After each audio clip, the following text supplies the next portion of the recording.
got two in the two chair. All right. Here we go. Look out and shout. And look at Jamie Coker's got that little extra polished look today. Where are you in the world, Mr. Coker? I am in Gainesville, Florida. Can you hear me? No, we can hear you. You're good, buddy. Okay. Yep. Yeah, Gainesville, Florida, man. Here, let's do it like this. And now we're cutting to Jamie Coker, who is live and remote. Thank you, Stephen. What's the situation out there in Gainesville, Florida, Jamie? What's the weather like down there? Lots of rain and douchebags everywhere, Stephen. I hear that you had a very, very catastrophic moment where a certain pedestrian did not pick up after his dog. Yes, even the rumors are true. As a matter of fact, there was a cloud of dog poo covering the area.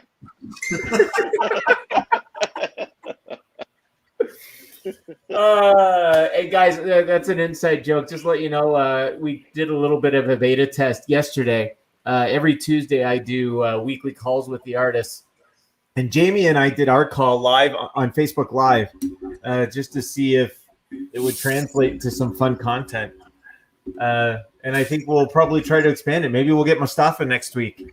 Let's do it. All right. Guys, all right, let's show opening. Welcome.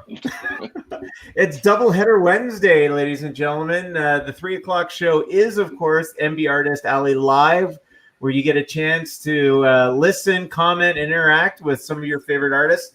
And then we will be on again at 6 for the Lost Toy Box, episode 33. Toy auction, art auction, claim sale. We're going to have art, toys, all sorts of fun stuff. So 3 o'clock now, 6 o'clock later. Eastern Standard Time. I think it's important to press that out. Brendan said he thought it was like a Canadian War of the Worlds he stumbled into. It would be the most polite War of the Worlds ever. Sorry, eh? We're invading you, eh? Yeah. Sorry, we're going to have to take you over, eh? Can we, do beer first? Mm-hmm. Let me do a beer. We can do another planet. It's okay. Okay, we give up, eh? Jeez. All right. Where were we? Oh, right. Let's talk about our weekends. How was your weekend, Jamie? Oh, man, it was pretty cool, man. We were in Kansas City. Yeah, Kansas City is pretty cool. Crypticon, right? Yeah. Good time, good turnout? Man, I tell you what, so my booth, Ross from The Walking Dead was like maybe 10 feet away. I saw the post. Yeah, so I was like, how you doing? Yeah. So that's pretty cool. That's pretty cool. Yeah. He's a nice dude. I don't know if I talked about it on this show, but we shared a moment at a con in Portland. You know, he was the voice of Red Skull, and I have a red hood on display, and he walked past, and we just did this thing like because they look creative from a distance, you know. Yeah. He's a good dude, man. What's that, Jamie? Oh, I just said he's a good dude. Yeah. Just out of curiosity, Mustafa, is the microphone behind you for display purposes only? Can you hear me better now? Yes. Sorry. I was doing some work and the microphone was in my way. Brendan wants to know if he did any mini impersonations for you, Jamie. He didn't do any for me, but I heard him doing it for other people. Like I think I heard him do a Makane at one time, if I'm not mistaken. Yeah. Oh, really? Yeah. Naked on a bongo drum? Well, I think it was just most of the people that were there, honestly, I don't even know if they knew he did impersonations. I think they recognized him from The Walking Dead. And that's what, like, it seemed like 90% of the people were like, oh yeah, Aaron from Walking Dead. Yeah, so yeah, I don't even think most people even knew he was in Infinity War or Endgame or any of that. Mm-hmm. They were they were just there to Walking Dead. And then a couple booths down from him was another actor from The Walking Dead. I can't remember his name, forgive me, but so they had a Walking Dead thing going on, a little cluster or whatever. Is The Walking Dead still going on, or did they finish off that show? Oh no, it's still going. I Is think it? they're doing 1 or 2 more seasons, and then that's it. I think they're turning it into movies or something. Yeah. Sure. Why not? Yeah. Well, okay, let's get the housekeeping out of the way. Guys, we are the artists of MBartist, and as we like to do, we like to do drawings. So we pick drawings for each artist, and we do them for featured prints. Let's throw them up there, and we'll show you what we've got on tap for today. All right, we got Bob McLeod's Incredible Hulk Spidey Scramble. We've got Chad Harden's Temerity Edith. Francine Delgado's Champions, who will be joining us later. Apparently, she has a very important Barbie production meeting. Oh, Mr. Coker. You want to share Yes. about this one? Cobra Commander. So Cobra Commander is one of those iconic animated series characters from my childhood, and I'd be completely remiss if I didn't include him in the villain series in some capacity, especially early on, as he's like one of the most iconic in my view. From the voice to his ineptitude to his defeats to his minions who undermine him constantly. What can we really ask for? Yeah, nobody gave him any respect on that show. And the best thing is it all sums up when they were building Serpentor, and he's just like, "I'm still going to be the leader, right?" They're like, "Yeah, Sure, yeah. You're still going to be leader. Yeah, don't worry, buddy." Destro flat out hated him. Yeah. I don't know how they kept putting him back into the leadership role. Like the good news is he only lost once an episode. The bad news is that by the next episode they're like, yeah, okay, we'll let him keep leading. He's got a cool helmet, sure, why not? Yeah. It's all shiny. We can check her hair. However, after this pandemic and walking, so we're on the 3rd level here at the building with no elevators. After the pandemic, I now understand why Cobra troopers have horrible aim. Like, seriously, have you tried going up and down flights of stairs with a mask on? It's stupid. Yeah. Like, I'd be like running 10 feet with that thing on, and I'd be shooting widely all over the place too. Oh, yeah. Anyways. All right, so we got Cobra Commander. What else we got?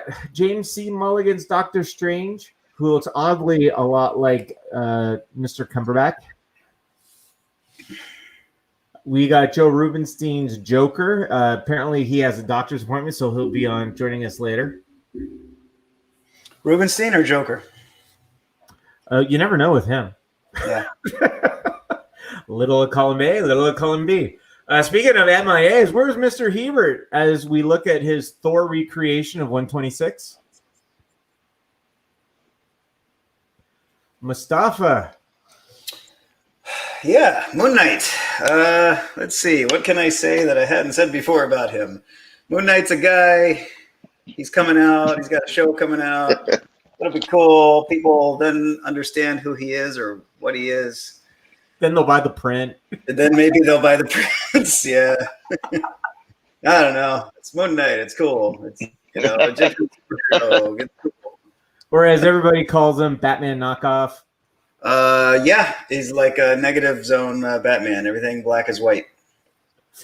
Or Mexican. I like this piece. I don't know why. All right, we'll just skip this one. We all know that we just go right through mine. All right, so those are the 9 pieces. This is where you ask, how do I get to these pieces?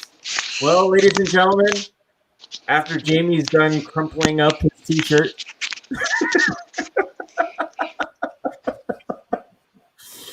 there's 3 ways that you can get our artwork for today. Number 1, comment and ask questions throughout the show, and at the end of the show, the lovely Lovejeet, well, you'll get a ticket for each one. How about that? And every comment and question gets you a ticket. It goes into a little pot, and Lovejeet out there in the pit will pick randomly from that pot, and you guys can pick an art print of one of these 9. Number 2, you could say, I just want one. Gimme. and just claim one. Just say claim Mulligan. Claim Mulligan, and the lovely Love G will take care of you out in the pit. And price on Joker and Coco.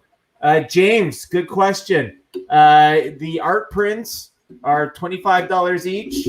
The platinums are $45 each. And then if you want to go crazy and get some canvases, you just let us know. But Love G can help you out if you want to get some canvases.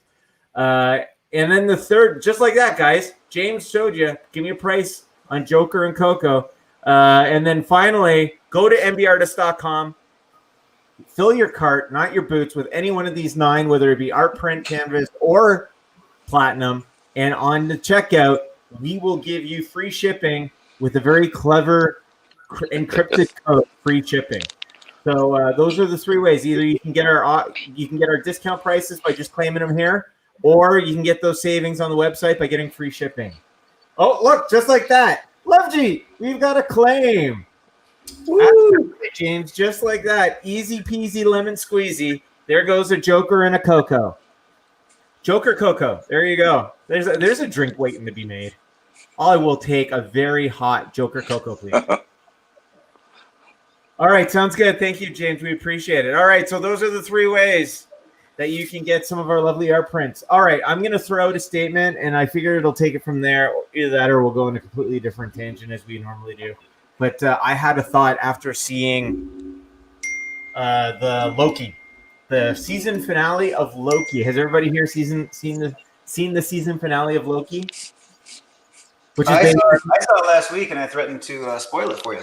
Which was, well, I think we can now. It's been a week. So essentially, it was a 40-minute introduction of Kang. Here's my thought after I watched it. Kevin Feige is the 21st century version of Walt Disney. There you go. Well, okay, he sure was. If you look at some of the movies they've made lately, they're okay. You take away Infinity War and Endgame, Captain Marvel, Ant-Man and the Wasp, Black Widow, they're not in the top 5 or 10. No, well, the Spider-Man was pretty fun. I enjoyed the Spider-Man. Spider-Man was fun. That wasn't Kevin Feige. That was Sony. That's why, he's still in high school. And he's done 6 movies now. They have no idea what they're doing with Spider-Man's character. Well, essentially, Kevin Feige's the executive producer on that, isn't he? He has. I don't think he has as much say in the Spider-Man movies as he does in Bless You, as he does in the Marvel cinematic universe movies. I don't know about that because the next one is supposed to be the Spider-Verse, and they basically just teed that up with the season finale there. I think they're like, hey, you know what? You guys are really successful. Can we just borrow a lot of what you're doing? Can we have Doctor Strange? Can we have all this? Can we have that? Yeah. Can we have Nick Fury in the last movie? Yeah. Well, the cool thing I loved about Loki is basically what they just did is they made everything ever done with a Marvel character canon. Kind of. Yeah. Like I was watching the Kevin Smith video. They basically say now they could do like a little segment of Spider-Man and Amazing Friends. Mm-hmm. Yeah, and they what I don't like is they threw that what's it called, that Marvel 616 thing as a joke when Mysterio said it, right? Yeah. And now they can actually be like, hey, you know what? I heard Marvel 616, and then they can make that like the origin of why we call it that. From a joke in the Spider-Man movie. Yeah. No, if nothing, you always know that they're creative about taking little tidbits that they drop in previous movies and just basically extrapolating it further in future films. So, Jamie, what do you think?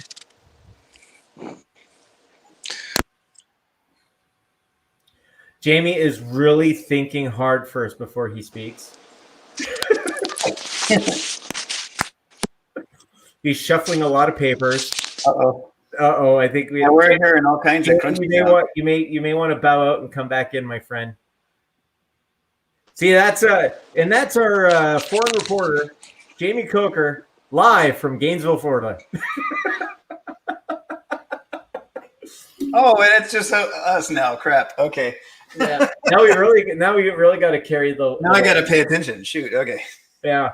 Yeah. No, I agree with you. I saw Black Widow a couple weeks ago, and these aren't awful movies. No. Well, I don't know about Captain Marvel, but these aren't awful movies. But they're not like pushing the genre. They're just. And the thing is, a lot of the best Marvel movies are based on great Marvel stories. Right. Civil War, I think, is a great movie. Winter Soldier, great movie. Infinity War, great movie. But they're based on great stories. Yep. And a lot of these things are not based on anything. They're just like, oh, we got these characters. Let's do some stuff with them. Like they're not based on anything, you know? Well, I think you're absolutely correct in that regard, because I think that's probably the biggest thing that is the drawback for if you look at Black Widow and essentially both of the Ant-Man movies, is that they're not anchored off of Captain Marvel for that. There's not a classic run, you know? And Captain Marvel, I'm not really sure what it was based on. It wasn't based on the comics, that's for sure. No, it's and they've gotten into this new thing where they have to gender bend something. If it's a good story, you know, then that's fine. But like Taskmaster was garbage. I hated that. Garbage. I hated that, and it made me regret buying the first appearance. Yeah, I would think so. Yeah. Hey, he's back. There we go. He's back. James is happy that you're back as well. Oh man, I tell you,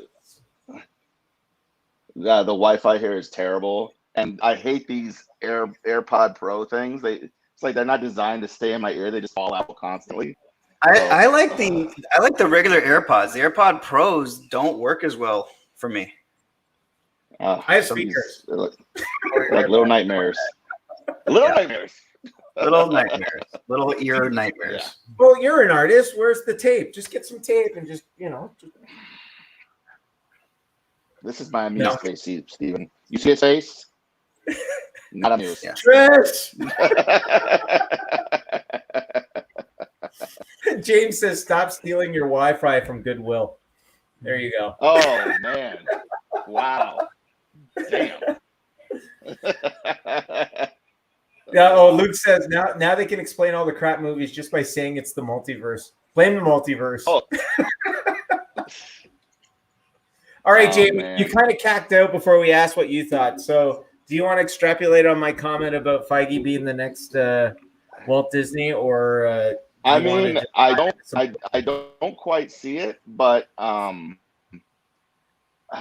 how can I put this gently? So I think if he did like the 5 years. Yeah. Yeah. Okay, this is what I'll say. After watching the Loki finale, I am now 1,000% more interested in Filoni and Favreau Star Wars than I am about the Marvel Universe. Wow. Really? Yeah. Wow. Yep. Really? Yep. Well, so isn't it Feige? He's doing like Star Wars stuff, right? Like next. Yeah, he's doing Star Wars. I'm just saying, like, I don't know, like after the Loki finale, I was like, that was kind of cool, but I don't know. I'm just more interested in where Star Wars is going now. Yeah, but what's really cool is essentially they set it up with like we were just saying while you were trying to figure out your Florida Wi-Fi, that the really well done Marvel movies are anchored off of classic Marvel comic storytelling. And the one thing that the Loki season and finale does is it's basically setting the plate for not only a lot of great Kang stories, but Immortus, and you know where they're going. They're going for Secret Wars now. It's just they're going for Fantastic Four, you know. Yeah, like they've just been and they even on Hugh Jackman's Instagram they showed a picture of him and Feige, and the next picture was his popping the claws.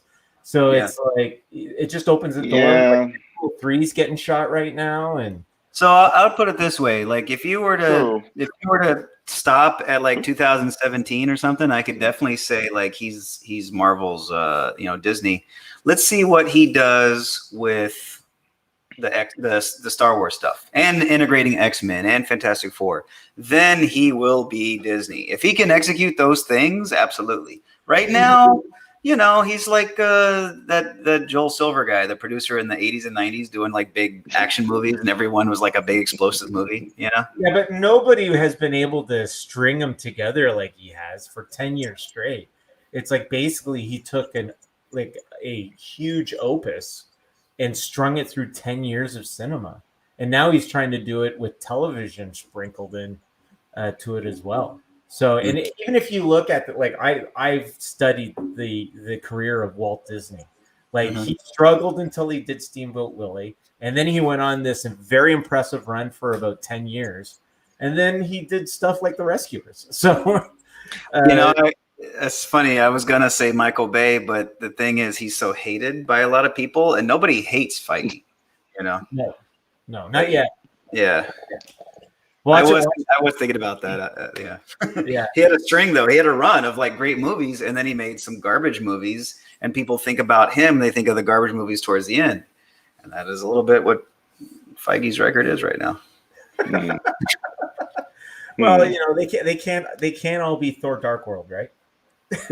Exactly. Oh my God! Which ironically, he made such a big part of Endgame. I thought that was hilarious. It was like, well, I think that he made Ant-Man and the Wasp like the freaking story of Endgame. It was a heist movie. That's what the Ant-Man movies are. And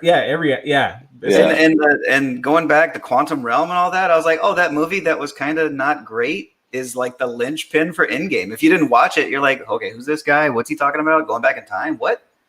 Yeah. As soon as they started talking about time travel, I was like, I've seen enough of this with Star Trek.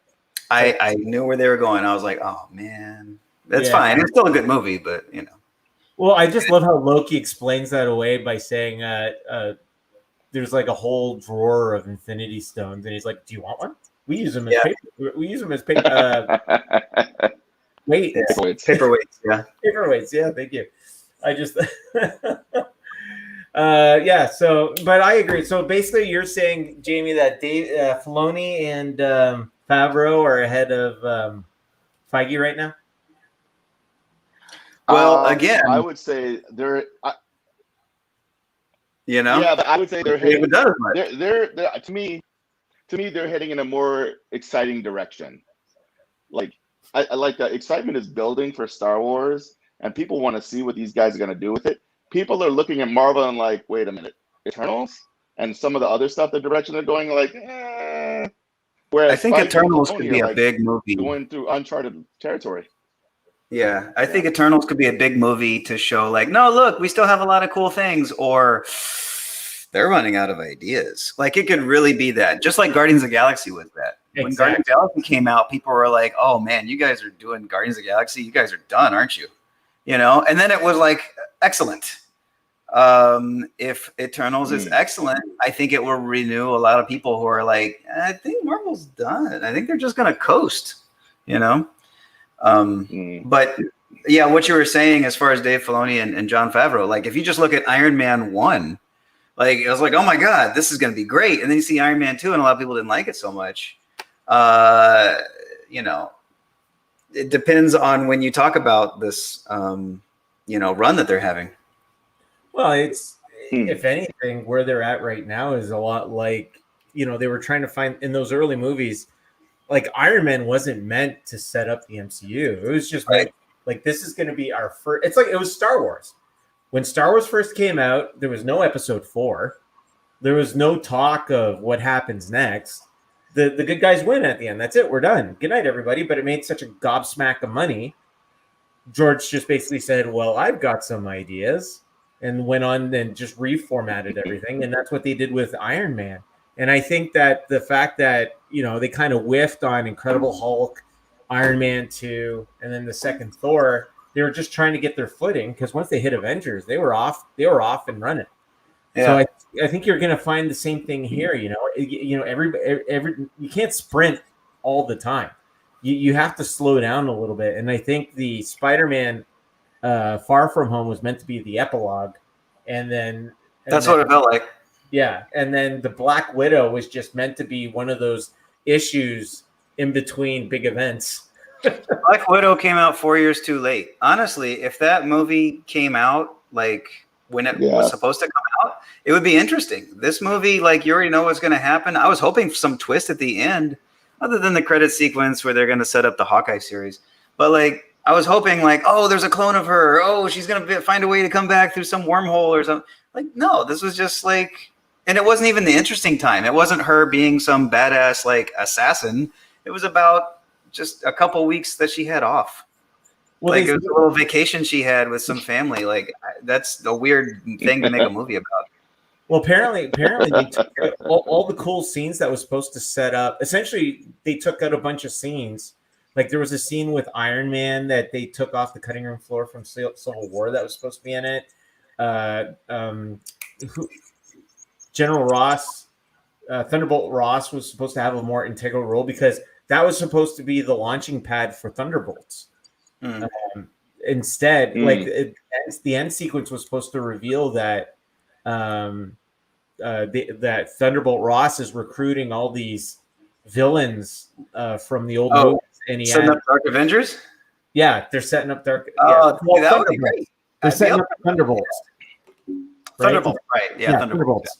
Yeah, and basically, but the problem is like originally the teaser at the end of Black Widow was supposed to set up Falcon and Winter Soldier, which was all about super serum program. Yeah, and it was supposed to show how if it was her like in her early 20s hanging out with Winter Soldier, that would be such a more interesting movie. Oh yeah, but I don't know. Do they feel like they got to de-age her or something? I mean, she still looks decent. I don't know. I think they just felt hamstrung in terms of where they could plug in a story. That's what the movie felt like. A movie felt hamstrung. Exactly. Yeah. And Luke here, he says something about more comic book movies where I have to explain everything to my wife. That is a perfect description. Like Guardians of the Galaxy, you didn't have to explain anything. You just walk in, you have fun. Yeah. Like some of these movies is like, okay, so what's going on again? Why should I care? Who's this person?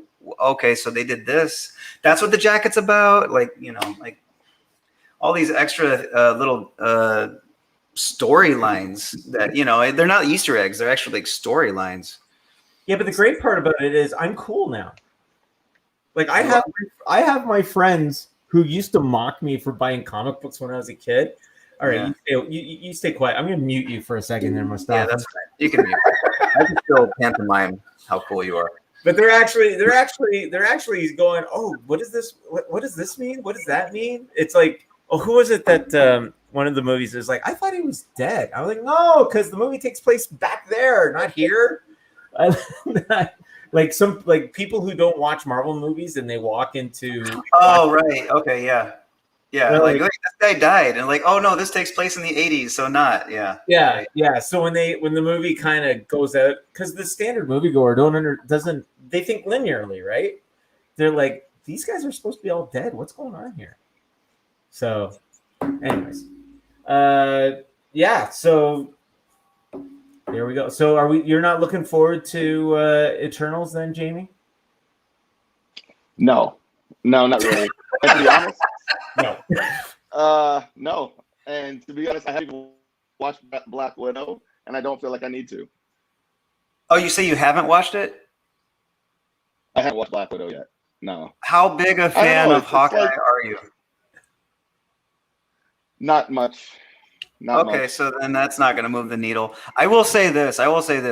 Florence Pugh, Yelena is she steals the movie. She's great. She is great in the movie. Okay. I love that thing. She's why you would watch it. She makes fun of her for posing. What's this? Yeah. What is this? Yeah, I've been doing that all week actually, calling people posers. Yeah. And then she does it and she's like, oh, I feel so dirty. Right, exactly. Yeah. No, she was great. She stole the movie. And if they're setting her up to replace Scarlett Johansson, which again is dumb. Like she's only 36, they can keep her. But if they're setting it up to replace her in the Avengers movies, then I'd be fine with it. Well, she's already announced for the Hawkeye series. Right. But that's the spoiler alert. That's what they set up at the end. Yeah, for me, the characters I loved the most was Rachel Weisz and Red October. I mean, Red Guardian? Red Guardian. Yeah. So the thing is, Red Guardian was really underutilized. Okay. Like he could have been cool, but what did he do? What did he do? Seriously, what did he do in the movie? Neither did Rachel Weisz. They just Exactly. What'd they do? They didn't do anything. It was like good characters, good actors. They wasted them. They squandered them. Well, apparently in the original cut, Red Guardian sacrifices himself for the girls. That would have been something. But Instead of him just like being comic relief, him being a big goofy comic relief. Yeah. Well, I still love their scenes. The best. The telling thing about how good this movie is that the best scene is when they're all together, when they get reunited around the dinner table and they're telling them not to slouch and everything. Right. That's the best sequence right there. Yep.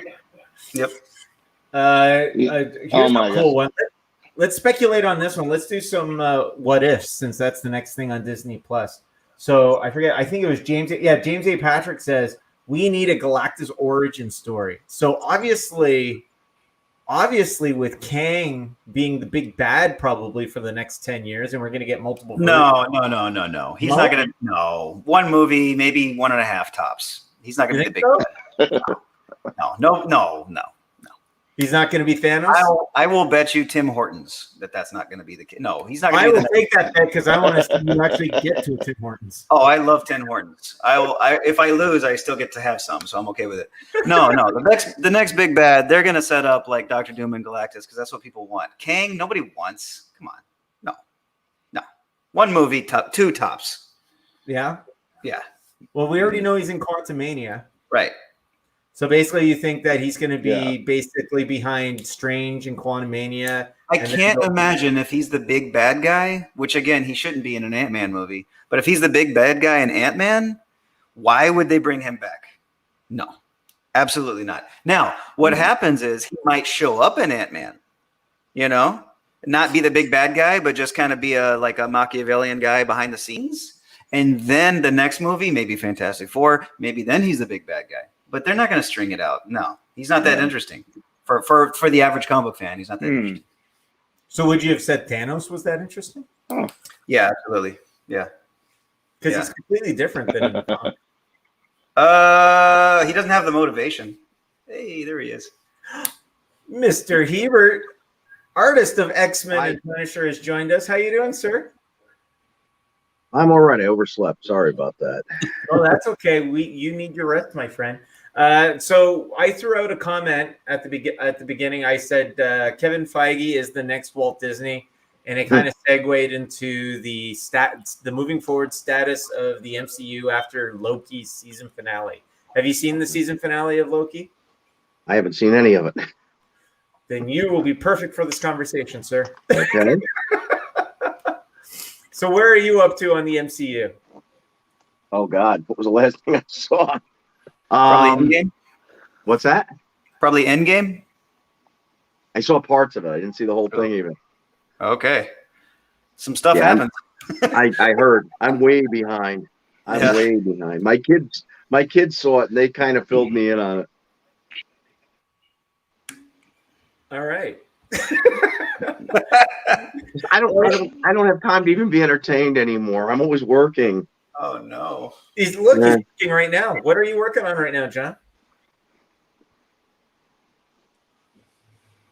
Oh, cool. From last week. This thing's got to be done today. So there's a lot of black in there, man. Yeah, there is. I got good news for you. I sent off your Micronauts. Oh yeah. Yeah. It took a little doing to get color reference for the colorist, but sorry. Did you get the album reference I sent you, or I did? You really want to go for that pink purple tone, eh? Well, it's more, maybe it looked kind of purple and pink in that, but it's really purple and it's just really cool. And it was my tribute to Roger Dean, so that was something I really wanted to do. Well, it'll be interesting to see what Sanju does with it. Speaking of which, Mustafa, we finally have your the three ladies Star Wars is done. The Charlie's Angels Star Wars trio. Yeah, is it worth the wait? I'm on camera, right? Yeah, you are. We I'm love just you, thinking Sanju. thinking about all the Star Wars shows that I've done. It looks great. He is great. He's fantastic. Well, he took, as usual, the one thing I love about Sanju, and Jamie has his own Sanju named Trish. Every time I send it out to him, I never get what I'm thinking I'm gonna get, and it's like Christmas. Whenever I see a low res version there as his first draft, it's always like Christmas morning, and except you get to make revisions. Right. I don't want this present. I want another present. Yeah, do another one. I keep sending him other ones too. Your Thundercats is next. Sweet. And then after that, John's got 2 in the queue for him. They're in the shoot. This thing's getting done and running on that. Yeah, because for the UltraCon, it would be great to have it for that. Yeah. Yes. Since the guy's going to be there. Yeah. Yes. UltraCon, which is happening the last weekend of August, and the Wiz Comics is hitting the press Thursday. So all the covers, there were some little. I got a little nitpicky. The wife wanted to kill me, but I got a little nitpicky on the covers because the success is in the details. So that's hitting the press on Thursday. So what nits did you have to pick? What were issues on it? We're live, right? Okay. Colors? No, it's not that bad. So when we have to do the Golden Age covers, 9 times out of 10 we have to recreate the trade dress. So for example, the biggest headache on the Wiz, and Jamie is in complete shock. He hasn't moved in the last 2 minutes. The biggest part was we couldn't get a clean Wiz, the logo. It depends on what you eat. Your It depends on your diet. Yeah. Well, and Jamie, you know this. You actually hand drew your Wiz, but perhaps a glass of juice before bed. prune juice, Stephen. Prune juice. But if you look at the Wiz and blow it up, it's very jaggedy. Like the original Wiz was intently done. If it's feathered, it's not a clean line. It's feather lines. The unfortunate thing is you can get it as clean as you want, but anybody who sees that today in the modern day will say that's bad resolution.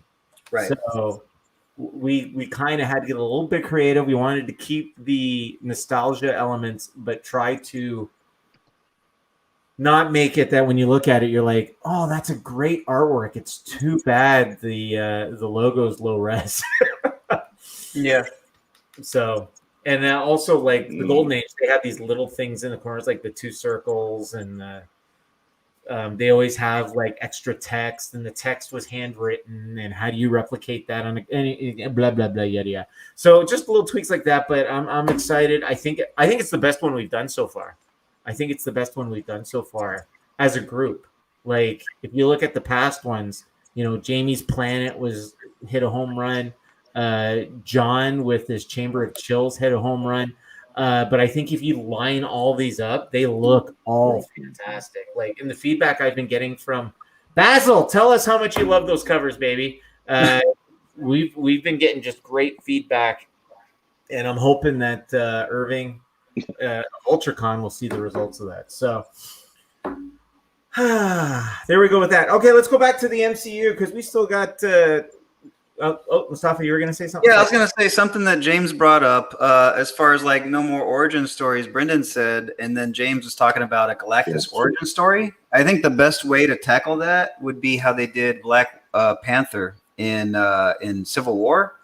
They didn't make the movie about Black Panther, but they still paid tribute to his origin without spending too much time. You get to see like a little bit of it. You get to see more of it later on, teased for later. I think if they make a Fantastic Four movie and in the background you see Galactus's origin, just little spliced in between or something, or in Eternals, it's probably not going to happen, but in Eternals, and then it sets it up for the next, appearance of him, like with Kang, I wouldn't be surprised if they actually do that because the Eternals is going to be diving headlong straight into the Celestial storyline. If anything, they'll just name drop him a little bit. Maybe have him like on a wall or a picture of him or a flashback. You see him in the intermingled, something like that. I think that would be the way to tackle an origin. Not focus the entire movie be an origin, but just drop little nuggets here and there. Yeah, I wouldn't be surprised if at some point when they, how like in every Marvel movie they got to tell you the backstory a little bit. If they, not only every Marvel movie, every superhero movie, it's like they constantly have to reach you the origin. Yeah, too much. Yeah, but I wouldn't be surprised if they said the death of one universe spurned the birth of a new, and this is how the Celestials began. And basically, it's done through the eyes of Galen, right? Yeah. So it's like, even though the primary thrust of the narrative will be about the Celestials, they'll kind of backdoor Galactus in the backdoor Galactus, like you said they did with Black Panther and T'Challa's father. Which is pretty cool. Yeah, and they actually kind of did it with Endgame and Submariner. They kind of backdoored them with the tremors in the Atlantic. They kind of teed them up. The scene where they're all holograms, they're talking about tremors in the Atlantic. I totally, didn't even pick up on that. You didn't even notice that? So that's like backdoor, like way in the that's not backdoor. That's like going through the basement window. Yeah. Well, those guys, like, they tend to do things more real grounded. So like maybe they just didn't want to. Yeah, I don't know. I totally missed that. So in turn, let's do some dreamscaping because we all don't know what's coming for Phase 4. We know the movies, but we don't know stories, villains. I got a theory they're all heading. This is all heading towards Secret Wars. John, if you could see a villain for Phase 4, who's the villain you want to see now that they got all the toys in the toy box? Oh boy, I'd like to see. Well, I'm looking forward to Kang. Kang's going to be in one of them, isn't he? Oh, you watch Loki season finale in Loki. You watch Loki, you get to see him. Yeah. Well, it was more the MBartist character. It wasn't him as Kang. And I'll tell you who else I'll tell you who else I'd like to see, but only done right. So every version of him so far doesn't count, and that's Dr. Doom. Yep. Oh, yeah, they haven't. Yeah, I love Doom. Yeah. Yep. Dr. Doom and Galactus. That's my answer. One bringing on the other. Yeah. And Doom, there's so much meat on the bone for Doom, not only from the Fantastic Four, which is traditional, but Doom is also a sorcerer, and you could tie him in with Doctor Strange. Doom will be the new Loki. Doom will just be a perennial. He's in everything in some way. Yeah. Which he kind of was in the books at times. Yeah. Like, you'll see him as a hero. You'll see him as a villain, Yeah. He's not going to be a one and done guy. No. Right. Basil says he pre-ordered them all. Couldn't choose. Well done, Basil, and we appreciate it. We really do. And also, guys, we're going to have, this will be the first time the Wiz Comics that we do variants. So we've got 3 variants. The print run is going to be 500 of each. But we've got 2 1 in 25s. One which is a virgin cover with no trade dress, just the art. One that's going to be the black and white of the inks. And then the 1 in 50, this is for you guys. We did this for the artists and for you guys, so you could get the artist to draw on them. We did blanks. So each and every artist here got some whiz blanks coming their way. So that should be fun and exciting. Dr. Doom, back to where we were. Dr. Doom, what about you, Jamie? Is there a villain you'd like to see? Oh, man. Can you guys hear me first off? Yeah, we can hear you. Yes. Okay. Sorry, because the Wi-Fi here is so choppy. It's like, it's driving me nuts. And I'm sure it's driving people nuts, and I apologize profusely. Here's the thing. Ultimately, I mean, if I'm not thinking about storytelling or anything like that, the bad guy I actually really want to see, to be honest, is the Beyonder. That's what I really want to see. Ooh. But wow, you have to build up to that.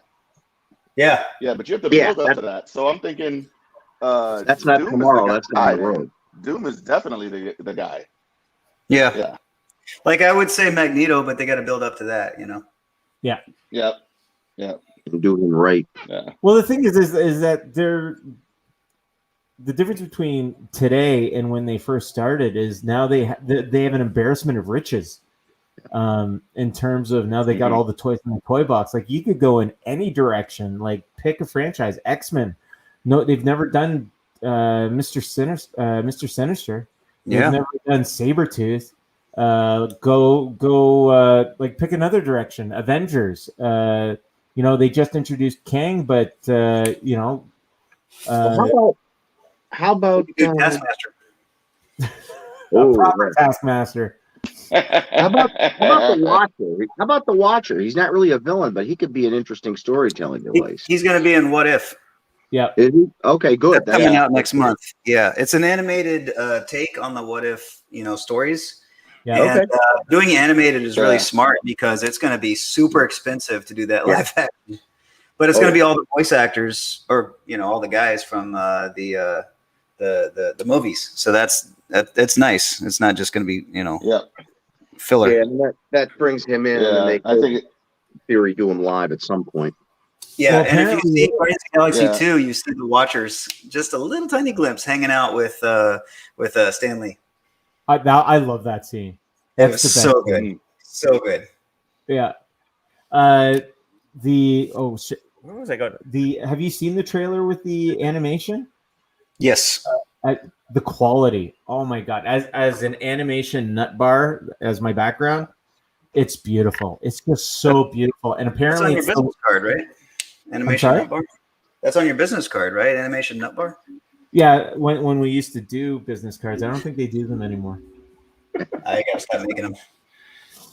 You know what the problem with here's a segue. You know what the problem is with business cards at cons is like everybody takes them, nobody does anything with them.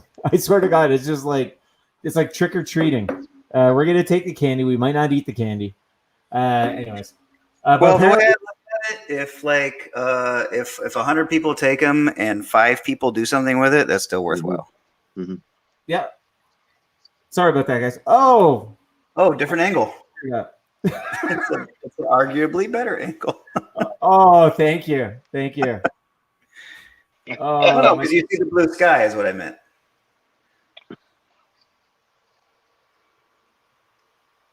Oh no, there's nobody.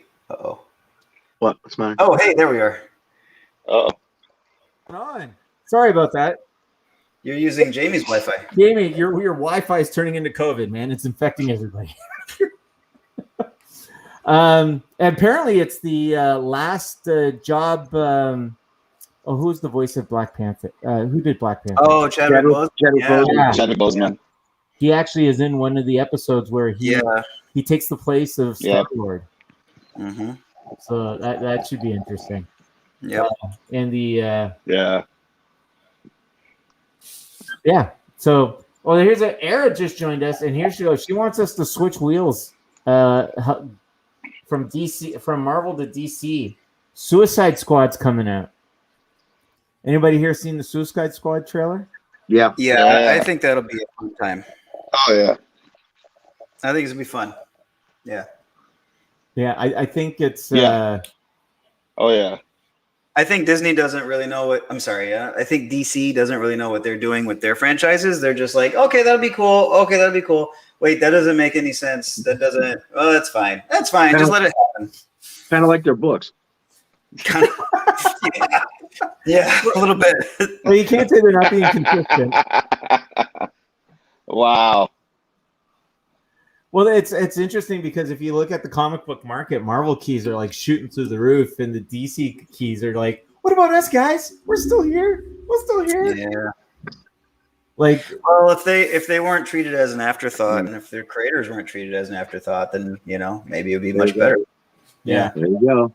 I mean, that's like that in a lot of the industry, but. Oh, look at Eric's pulling up the trailer for What If. Is it the What If trailer's got Wi-Fi issues? I think we're pulling it from Florida. Yeah. But look at the animation. Look how cool that is. Yeah, it looks good. Like if I didn't know any better, I'd say that it's rotoscoped, but it's not. Well, speaking of which, did you see that they announced that basically if it was done in the 80s and 40-year-olds are still buying them, they're redoing the cartoon? And I guess it started with Kevin Smith's Masters of the Universe, but they just announced last week that they're picking up G.I. Joe where it left off. Where it left off? Yeah. So where did it leave off? I don't even remember. Well, Cobra Commander is a snake, right? Yeah. Yeah. That was the movie, right? With Don Johnson? Yeah. Yeah. Well, he's not doing anything. Yeah, I'm just well, he was Return of Cold Slither. That's all. Hey, as long as they bring back Sergeant Slaughter, I'm good. I was gonna say I just saw Sergeant Slaughter a couple weeks ago, so he's still available. Yeah. Yes, he is. Well, basically, everybody we just said is available. I wonder if it was G.I. Joe that was the downturn of their careers. Unfortunately, Chris Latta isn't available. The voice of Cobra Commander. Oh, that's too bad. Yeah. Did he pass away? Yeah. How long ago? Not it was a long time ago. Yeah, him and Starscream both can't be reprising their role. No, that's too bad, man. He had such a signature voice. Yeah. That whiny, like, I love it. Yeah, like he's the ultimate villain. He's the ultimate entertaining villain. Yeah. All right. Fine. We'll do that. Okay. How about this? You're doing your own story. You don't have to say what the story is, but you're doing your own story, your own IP, and you got to cast a voice for your villain. What voice would you pull from the past to be the villain for your story? Like anybody? Anybody. I don't know, man. you get to do the character, and you're doing the villain. Jamie, Hugo Weaving's got a good voice. Who? Hugo Weaving? Yeah. No. So you want Hugo Weaving? Honestly, I mean, I thought Jeff Bridges as the bad guy in Iron Man when he gets in the Ironmonger suit. Like, he's always the nicest guy. He's always the good guy. Him as a bad guy, like his voice sounds great. That was pretty good. Good. Jeff Bridges. Come on, Jamie. Who are you pulling? Oh my gosh. Okay. I'm gonna throw out a name. Just the first one that comes to mind. This is a crazy off the wall pick. Seth MacFarlane. He's got a good voice, yeah. That would be awesome. Yeah. Seth MacFarlane. That'd be awesome. Can't beat Hamill. No, Right, Hamill. Yeah, he's the gold standard. How about here's one for you. How about Timothy Dalton? He's got a great bad guy voice. Yeah. You look at him and he looks like a bad guy. He looks like he should be a bad guy in everything. Yeah. But he was a great James Bond. You don't know about that. I feel that way. Yeah, I don't know about that. He was the closest to the James Bond in the books. You know what? He for whatever reason, he just felt very dated. He felt very of that time. You know, Pierce Brosnan feels a bit more timeless. Sean Connery a bit more timeless, even. But Timothy Dalton, I guess it was just maybe the outfits and the cars and stuff. It feels they were doing the Miami Vice look, but I thought he was wonderful. Yeah, the first movie he did, it was great. The second one, not as much, but the first movie he had a little bit of a bite to him. Yeah. Well, and he wanted to go even further. He wanted to have Bond popping pills to stay awake and smoking 75 cigarettes a day, just like in the books. And it was yeah. Luke says tattoo from Fantasy Island. There you go. Hey, boss, the plane. Yeah. I'm going to take over the world, boss.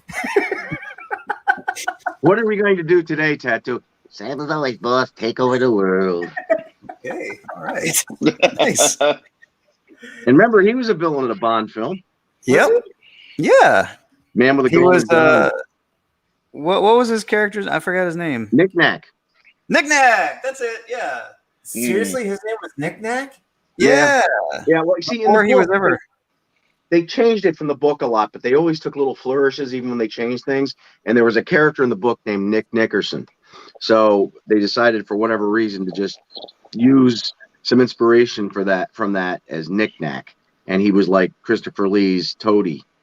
And it ended up with him hanging in a basket on the back of a boat while Bond and Maud Adams got busy in the boat. So yeah. Oh, that's right. It was Wow. not a great movie. I love the book. If they'd just gone with the book, oh my god!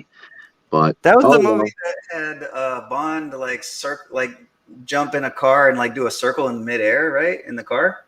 No, that was Live and Let Die. Oh, you're right. Okay, that was right before it. You're right. Yes, yes. But it was a great scene. It was a great sequence. If you've never seen it, right? It's a car that basically jumps off a thing and then does like a complete spin in the air and lands on its wheels all in one take. But then they had a terrible sound effect to accompany it, like a slide whistle. That's what they did. So it ruins the entire scene. And they also had the redneck sheriff in it. Clifton Oh, David was his name, and then he came. And then he got over, so they brought him back in Man with the Golden Gun. Remember, he was suddenly on vacation. Hey, there's Jimmy. Oh, God. Yeah, I want to say they kind of tried to get him as Joe Don Baker in the Pierce Brosnan movies. And nobody liked that character. Don't do that. Okay, we're in the James Bond podcast. Something else. Isn't there a new one that's villain voices? Who's your answer, Steven, for villain voices? Seth Rogen. Seth Rogen? Did I say that right? The weed guy from. Oh wow! Seth Rogen. No, you said it right. Was it Seth Rogen? Yeah, Seth Rogen. Yeah, I want to be complete. I want to start the film with him as a complete. Everybody thinks he's inept. Like, you ever read the theory that Jar Jar Binks was originally supposed to be a Sith master, and he's the mastermind. Yeah, he's the mastermind and everything. I would want Seth Rogen to do something like that. Where he's so like, he's an actor then, not just a voice. Because his voice, I would not think is a villain. But him acting, and you see him like he's actually like this guy who was like planning to take over the world. Yeah, that's fine. Yeah, but his voice. He just wrote it. I just want. It's just an unusual voice. He'd have his supervillain laugh down, wouldn't he? He would. Oh, yeah. Yeah. He would. Like you could just have fun with it. Like everybody would just dismiss him, and he's been there the whole time, just orchestrating everything. Yep. That's awesome. He's a surprisingly good actor.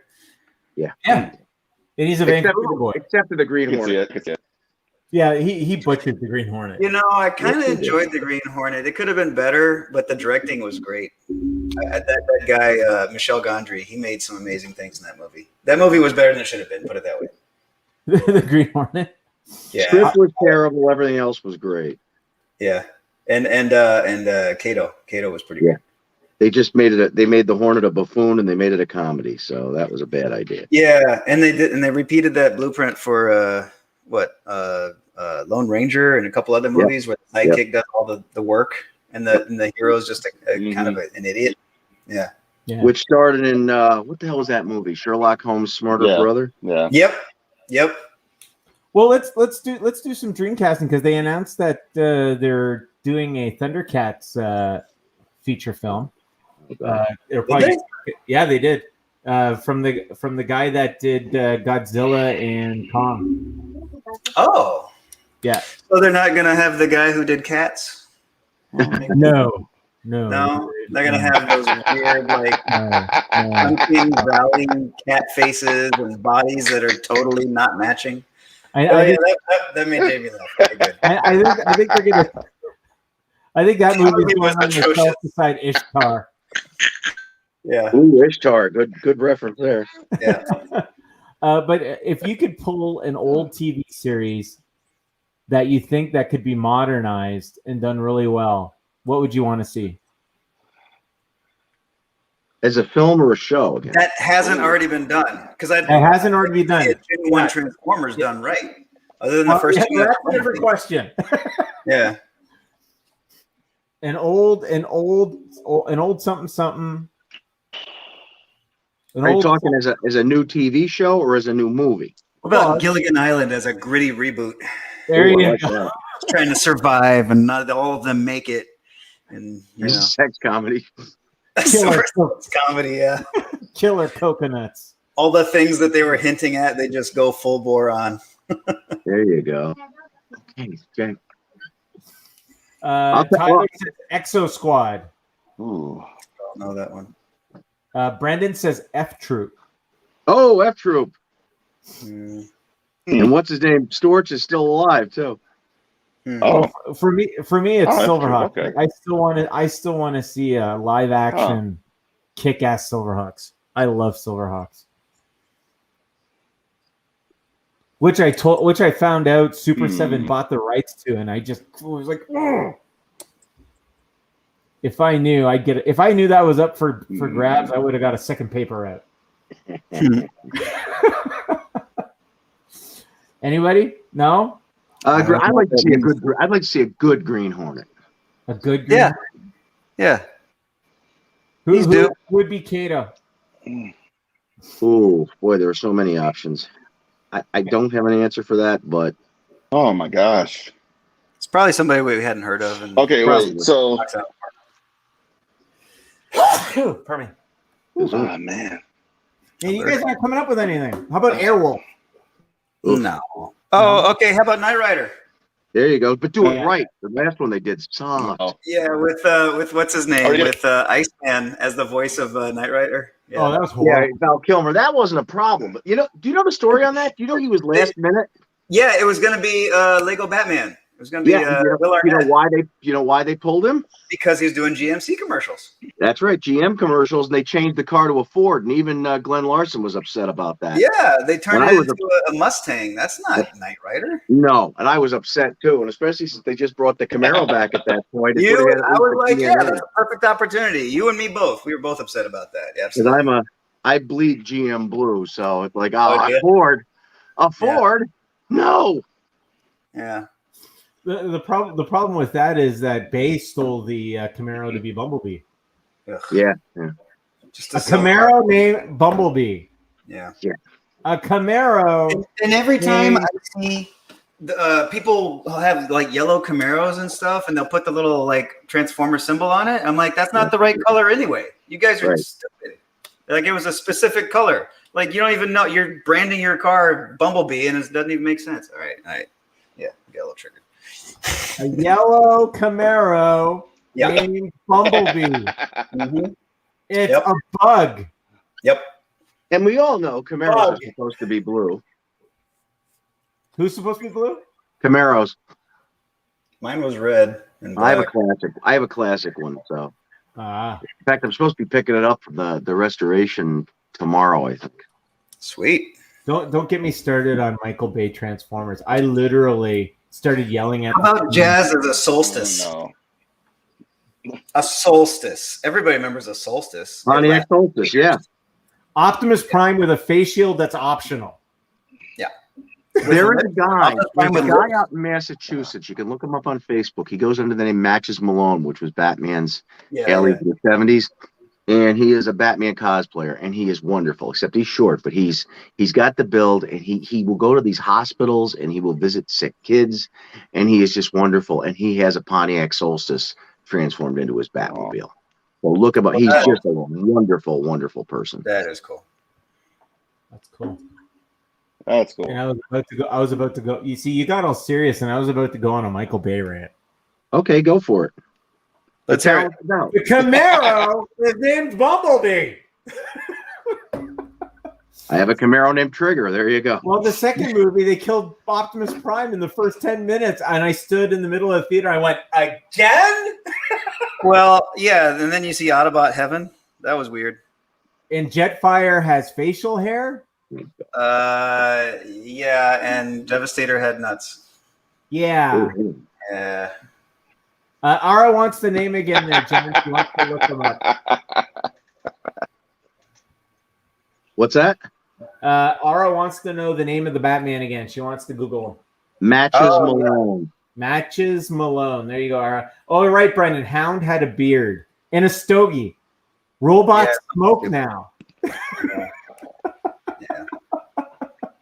There was just so many things wrong with that goddamn movie. And the thing is, I was a fan of Michael Bay before Transformers. Like, I thought The Island had a weird ending, but other than that, like, his movies were pretty good. Pearl Harbor was a little fluff. Oh, that was janky as hell, but yeah. Well, yeah, but like, you know, like The Rock was good, and Armageddon I thought was fun. You know, like, I don't know. Mm-hmm. After that, like, I'm like, oh, screw you, Bay. You know, when we went on our honeymoon, we were in Hawaii, and we actually went to that cave where they had all the the weaponry and stuff, the base that they built for Pearl Harbor. Oh, And yeah. the funny thing is, it was a real place, of course, but it was built after Pearl Harbor because of Pearl Harbor. But whatever, it was just really cool. I mean, it was like a superhero or supervillain lair. So And it's the top of the hour, guys, and it looks like it's going to be a 4-square show today. Looks like we're not going to get 12 minutes of Bob. So there's a sitcom. Yeah, 12 minutes of Bob. Yeah, but they would be shorts. It would be 3 shorts per show. All right, so let's walk through the featured art prints again. Everybody, thanks for joining us. Sorry if I'm looking a little off my game today. My allergies are kicking my ass today. But anyways, let's walk through it. Speaking of 12 minutes of Bob, we've got Bob's Incredible Hulk Spidey Scramble. That's gorgeous. We've got Chad Hardin's Temerity, or as we like to call him, Vera. Francine, wish she was here, but it looks like her Barbie production meeting went a little long. This is her Champions Next Gen Big 3. Jamie's Coco Beware. I mean Cobra Commander. Huh? I thought that'd get your attention, John. James C. Mulligan's Doctor Strange MCU portrait. Beautiful. Joe Rubenstein, whose doctor's appointment looks like went a little long. This is his Joker devilish idea. Mr. Hebert, you want to talk to us about this one? Oh, Thor and Hercules. I just wanted to do something with that. I loved it. I wanted to update it. But I still kept the Kirby flavor, I think, and the color works, and it's just cool. I've had a lot of nice compliments on that. And it was fun to do. I needed to get my Kirby out in the COVID last year, so there it was. I do have a question to ask you. Yes. So if you look between these two Hulks going at it, there's a little window, and there is a background character shouting. In your mind, when you were drawing this, what is she saying? Won't anyone think of the children? What about the children? Over humanity. That's awesome. I'm quick sometimes. Cool. There you go. We've got Mustafa's Moon Knight. Yeah, there you go. And just for giggles, I threw up some old school anime, some Cardcaptor Sakura. All right, guys. So those are our featured art prints. Like I said before, if you're just joining us, 3 ways you can pick up these art prints. Number 1, put your comments and your questions in there, and each comment and question is going to get a ticket into the pot. And at the end of the show, Love Jeet's going to pick one of you fine people to win one of these art prints. It's number 2, just put claim. So as you saw earlier, James claimed Cobra Commander and the Joker. It's just that easy. You just say claim Moon Knight, and Love Jeet will take care of you out in the pit. And number 3, go to MBartist.com. You put any one of these art prints, whether they are fine art, platinum, or canvas, into your cart, and then checkout, put free shipping, and you will get exactly that, free shipping. So those are our featured art prints. Those are how you can get them. And at the top of the hour, usually what we ask is we go around the horn and we do show and tell time. Mr. Hebert, you showed us what you're working on already with the cover. You got anything else in arm's length that you started drifting on? Nothing that I can show you. There's something else I'll be showing you in a few weeks that's really big, but the cover is everything right now. I got to get this thing done. Luke has a question to ask you. In the Punisher Warzone that you did you put the Chevy emblem on the wall? Yes. There's a lot of car stuff in those. And if you look in my Punisher Annual and the Punisher War Journal, my Camaro is featured prominently in it. It's light in both. It's light blue. It was in almost every book I drew somewhere in the background. Yeah, the Punisher thing. I think the Chevy emblem's on the cover even. Really? But if you remember my first Punisher Annual, my first Marvel work, in the end, Nick Fury flies in a flying car to save the day, and it's my Camaro, and they even colored it properly. That's cool. So that was kind of yeah. Did you get a free car out of that sponsor? Yeah. Did you get anything from Chevy? Yeah, the middle finger. No, I was kind of hoping maybe eventually that would happen. We get product placement deals, but obviously that's not going to happen. Yeah, I remember Jim Lee said that he wanted to put like a sports car, maybe a Lamborghini or something, in X-Men 1 because he knew it was going to sell so much. And he's like, I was hoping I'd get a free car out of that. And he didn't. Well, there's an interesting question. Mustafa, what are you working on right now? So I'm working on this thing for a buddy of mine that I'm going to see this weekend up in Dallas at a show. He gave me this to work on a while back, and I'm like, well, I gotta finish it. It's Man Who Laughs and Batman together. So that's be fun. cool. It's done. Can we make that a print? That looks cool. I would definitely have to talk to him first about that. All right. Who's coloring it? Nice, I hate that character. Man Who Laughs or Batman? The Batman, both, yeah. Yeah. What they've done with Batman, yeah, and I don't like the Batman who laughs. It's like, I don't know. It's not what I.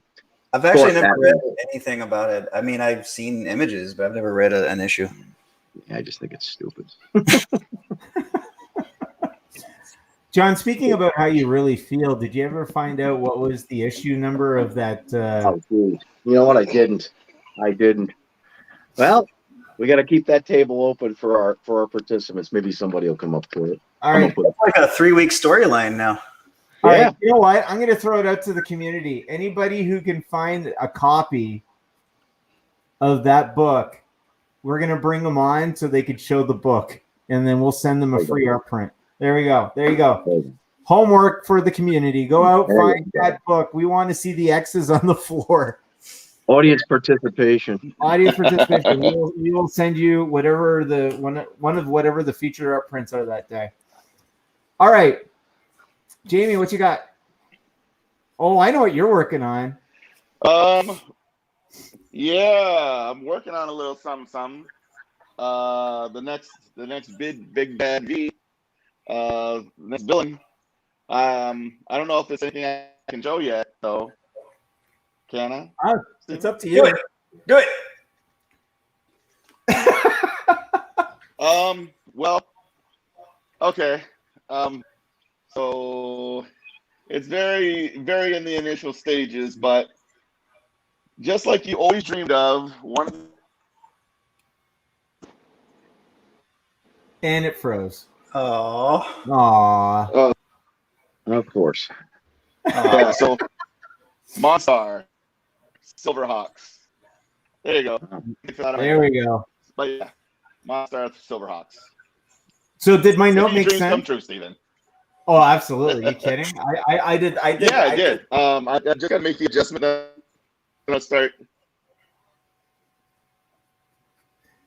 See, Mustafa, Jamie likes my adjustments. I like your adjustments too, for the most part.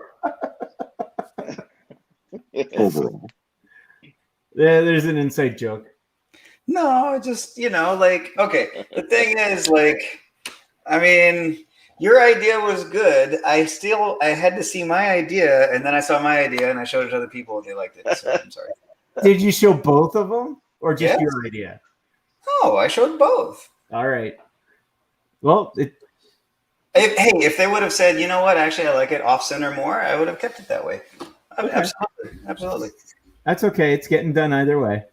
Okay. We can show the audience. You want to show the? Yeah, let's do that. Computer. I'm gonna get. You know what? I'm gonna get it. Yeah, because I would be curious. I mean, it's not too late, right? Let's do a poll. We'll do a poll. Yeah. Well, see, and I don't feel bad because it's the same colors for both. If it was different colors, then I'd feel bad if like one guy got like, All right. Okay. outvoted or destroyed. All right. For the people here, I'm gonna share my screen. I'm gonna You want to do the first one and then the second one? Yeah. Okay. All right. And I'll share my screen, and then we'll let the people decide. We'll see. What if they start buying it? Claim that one. Oh, then absolutely, yeah. Then I'm wrong. All right. Well, Here we go. Coming up. we can get Jamie and John's impression. Okay, let's get Jamie and John. Okay, we've got two versions of. I should rename this your Star Wars Charlie's Angels. I think that would be cool. Yeah. Charlie's Angels pose, maybe. Charlie's Angels pose. How about I Mustafa? don't know. That's kind of a mouthful, though. I don't know. All right, we're throwing this out to everybody out there. All right, take a look at it. We've got one on the left, one on the right. What's the difference you're asking? All right, the Starfield in the background. Yeah. Somebody wanted it off center, and somebody wanted it. One for Brendan. I like the one on the left. Is it? That's me, right? Yeah, you're left.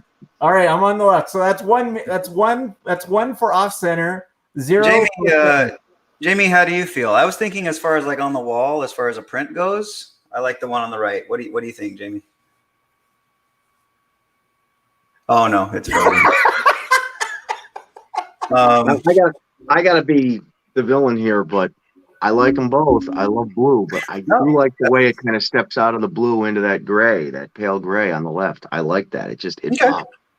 Okay. The lightsaber color is going to be blue on the right, Brendan. Just so you. It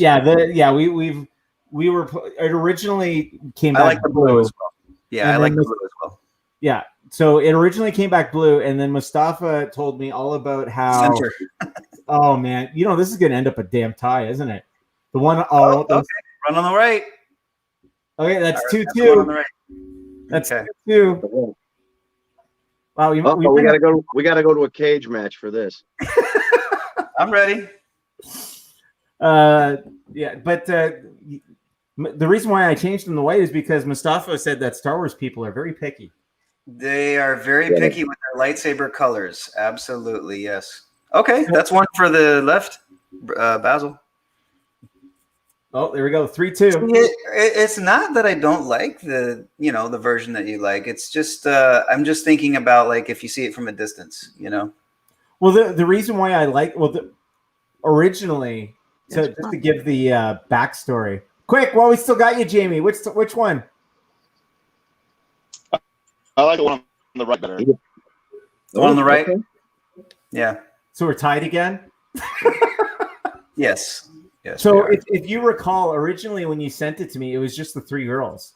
Right. Like there was no square, and I put the square in the background because we had to try to explain why does Rey's staff suddenly stop. Yeah. Well, it stops because that's the end of the image. If you just crop the image, then it's fine.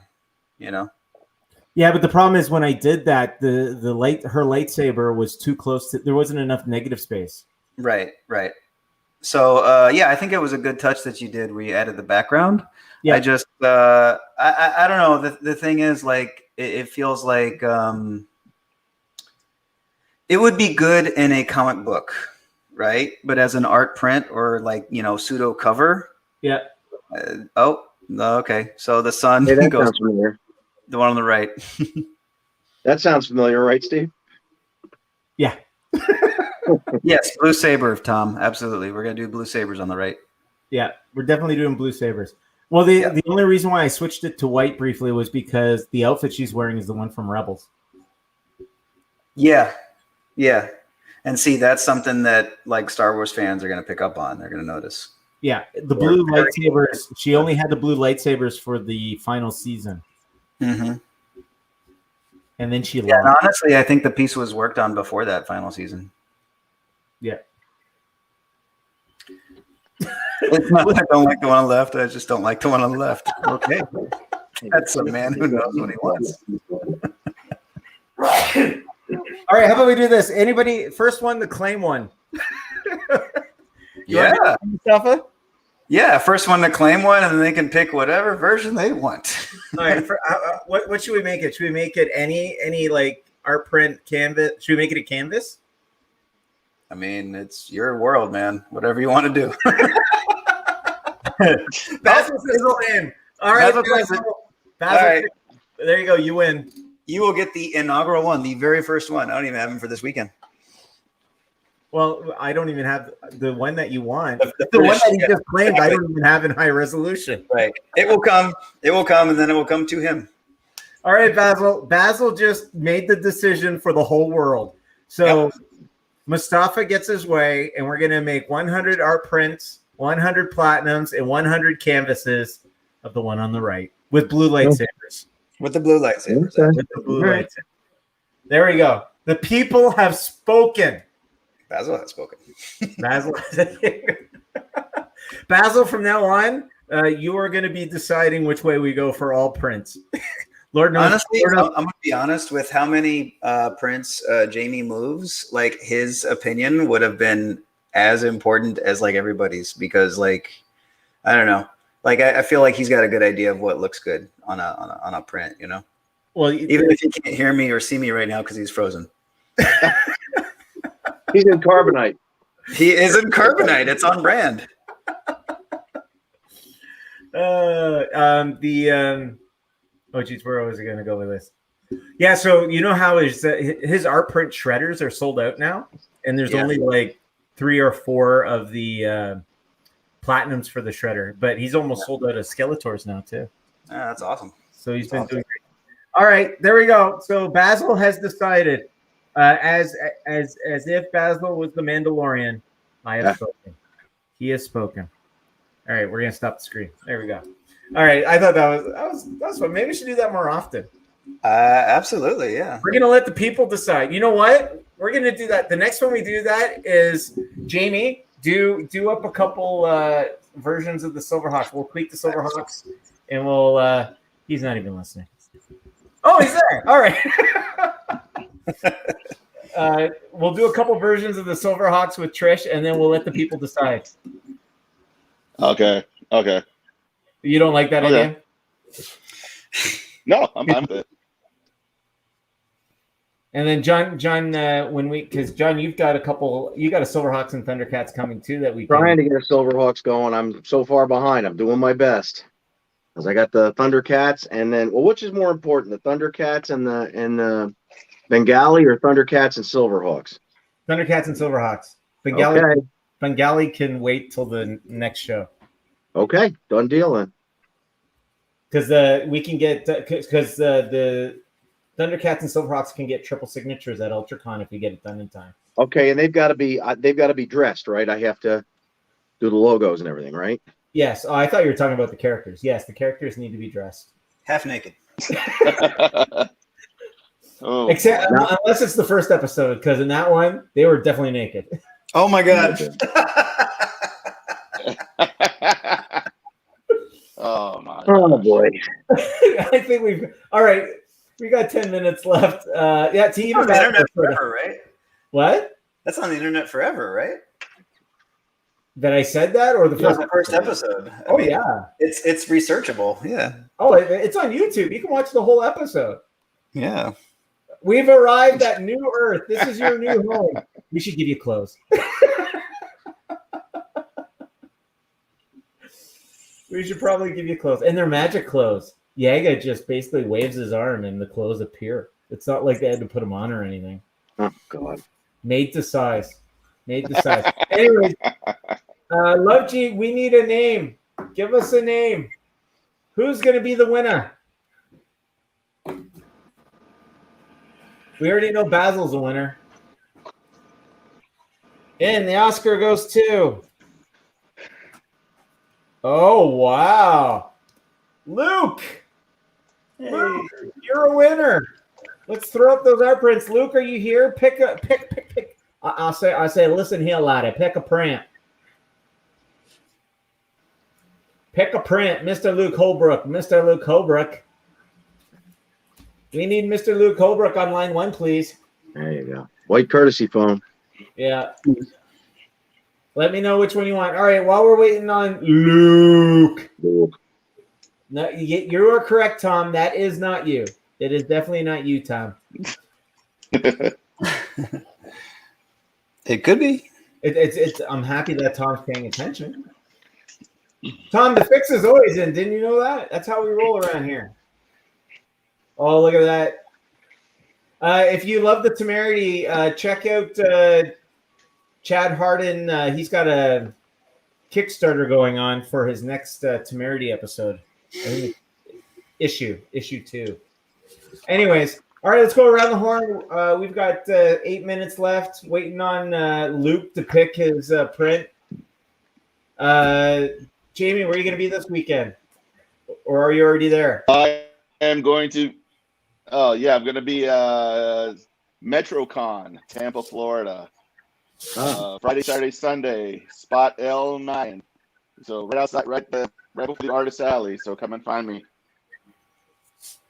So I know you have inventory of all your villains. What's running low? We already talked about how Shredder's almost not. Do you have any of the Shredders left? I know I don't. Oh God, they're getting low. They're getting real low. Yeah. And then gosh, Skeletor. Skeletor is going, man. Just the last show alone, there were people that were like, as soon as they saw the Skeletor one, they were like, I like that right there. And there was a guy who came by and was like, he was from the other side of the show, came over and said, man, people on the other. Oh no. Oh no. Again? Yeah. We will never know what the people on the other side of the show were saying. That's a cliffhanger next week. We get to find out next week. Yes. On last week's show. While we wait for his leg to catch up. Okay. So I got to say, last week was Comic Palooza. It was my hometown show, and the turnout was amazing. I got to see people I haven't seen in 2 years. It was a fantastic time.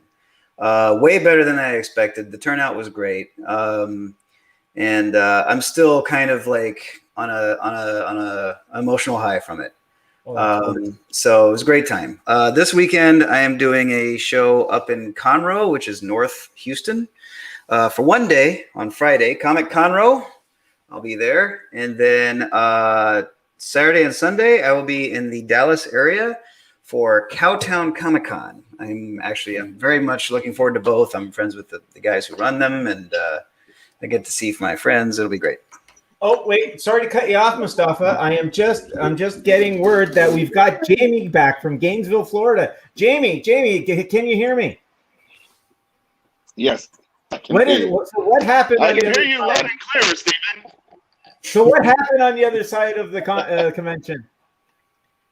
Tom wants to know. Oh, people were talking about the villains. Oh, that was it. People were just talking about the villains and how cool they thought they were. That's about it, Stephen. Lucas is saying. All right. Okay, thank you, Jamie. Keep us apprised about how the villains are being received on the other side of the convention. Back to you, John. Will do, Stephen. I will be doing an exclusive appearance in my backyard and on my deck and in several bars in the area. But other than that, Nice. I'm not on the road again until I see you fine folks in West Palm, if I can get plane tickets, which I'm working on actively tonight. Very good. Tell me, are you allowed to have people on your deck yet? Yes. Yes. We're just going to leave that right there. I think we should. Speaking of which, on all the artist websites, I can happily announce pre-sales are now live for MegaCon and UltraCon. So if you go on to MBartist.com or any of these fine gentlemen's websites around the wheel, that'd be MustafaInc.com, JohnHebertArt.com, or JamieCokerCreations.com. Excuse me while I take a breath. That was a long URL address. You can go to all these fine gentlemen's websites and fill your boots, Mustafa. Fill them. Fill those boots. Fill those boots and pick them up at the show. Pick your boots up at the show. And Pick your boots up at the show. Make sure you wipe them off before you come in. Just full of art. Oh, there's Luke. Throw up the three. Luke, which one do you want? Speaking of filling your boots, you can pre-book commissions. You can now pre-book commissions for events. Right now, I've got, Jamie's is up. I'm working on Joe's right now. Did you know Joe's commission list is very complicated? Oh, yeah. Just like him. I was going to say Joe is very complicated. I even changed my name this week. I put Spike because that was his nickname that he gave me. He's not even here to enjoy it. Yeah, Luke, tell me which one you want, baby. So that is ready. John, you're next after I finally finish Joe's, and then I'll be on the Mustafa's, and then you guys can pre-book commissions if you so desire at these shows, MegaCon, West Palm Beach, and then Joker. There you go. Joe's a winner. Thank you very much, Luke. Appreciate it. All right, so We know where Jamie's going to be. We know where Mustafa's going to be. John's first show is going to be UltraCon, which is the last weekend of August, and if I get tickets there, if I can get plane tickets. We need to get John some plane tickets. If anybody knows how to get John plane tickets, please DM him. I will work for plane tickets. If anybody has a human-sized catapult in their backyard, locally in Albany, New York, John will be pretty far away. Uh-oh, something's coming up. There you go. That is the UltraCon website right now. Order your UltraCon exclusive book, just like Basil did. Watch them rotate. And we'll be bringing I'll be bringing the Chase variants with me. Woo! That was fun. Jamie, how's the Wi-Fi? Wait, what? Oh, shit. Sorry, Steven. I can't hear you. We're going to go back remotely to Gainesburg, Florida, and see how a roving reporter, James Coker, is going to sign off. Mr. Coker, what would you like to remind everybody? Thank you, Stephen. I would like to remind people to like, comment, and subscribe immediately. Back to you, Stephen. Thanks, everybody, for watching on YouTube, Facebook, and all points in between. We're getting out on top. Here we go before Jamie freezes. Good night, everybody. Good night.